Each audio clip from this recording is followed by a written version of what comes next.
you ever asked someone to do something that they didn't want to do? Doesn't feel good, does it? But what did Jesus ask you to do as a disciple? He said, go make disciples. Good morning and welcome to the 755 Live. For about 5 minutes, you'll hear all about an easy to remember soundbite version of what Jesus said. The point is to help you experience life to the fullest the Jesus way. Today's Jesus said comes from Matthew chapter 28, verses 19 through 20. So as we begin, again, Matthew chapter 28, verse 19, it says, therefore go and make disciples of all the nations, baptizing them in the name of the Father and in the Son and the Holy Spirit, teaching them to obey everything I have commanded you. And remember, I am with you always, even to the end of the age. Or I guess there's something to say even, but to the end of the age. So what does go mean? Well, for a little bit of context there, in verse 18, it says all authority has been given. So it's telling us ahead of time that we have all the authority to go. But what does go mean? Kind of sounds like a silly question, but based on how often we ignore simple instructions, whether from God or, just daily life, maybe not. This wasn't some empty command. Jesus didn't say, go if you want to. He said, go. It was a command. We have been given both the authority and the power to do exactly what Jesus had said, to go make disciples.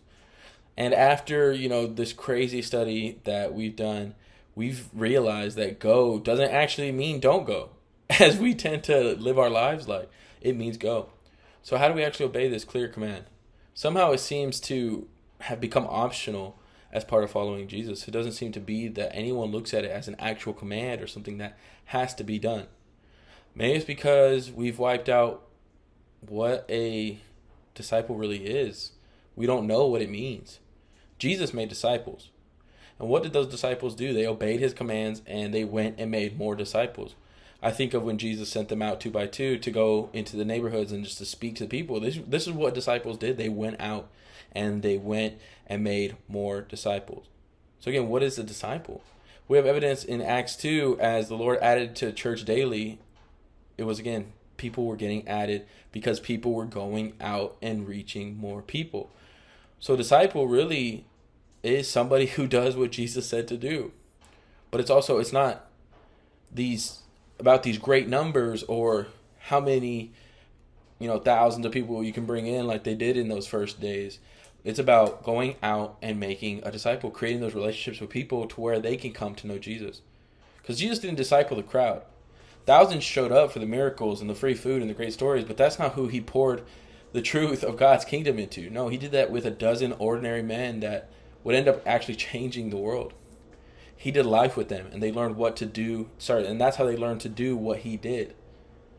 So, who are we doing life with? Who are the people that we're spending our time with?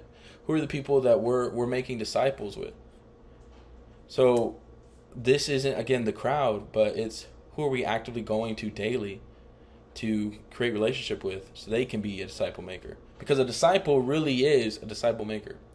First, we have to accept that and settle. There's nothing less of what a disciple is except a disciple maker. Yes, it's all the different things about knowing about Jesus, but part of being a disciple is a disciple maker.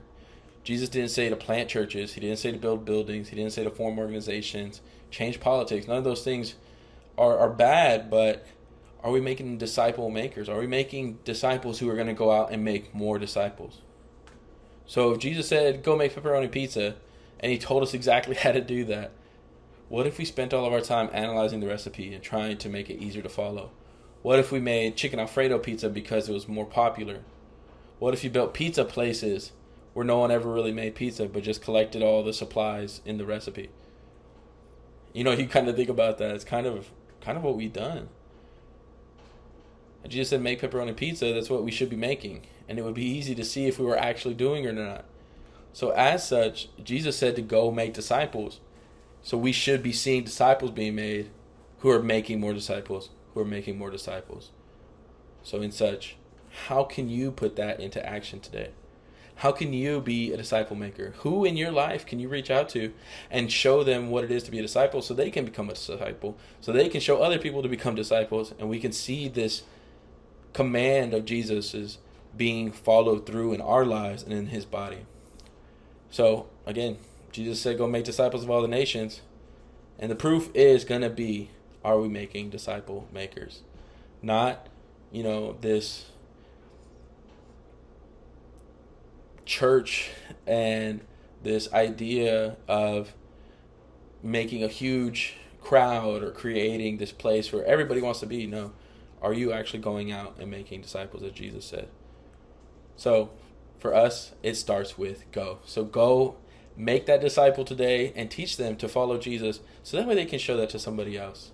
Thank you so much for listening. If you would like, comment, and share, we really appreciate it. If you want to follow along with us, it's at bible.today.church. This time together, it's so much fun to do this. I hope that this has helped you to live life to the fullest of Jesus way. Remember, we end everything by saying to follow Jesus today and love first. Thank you.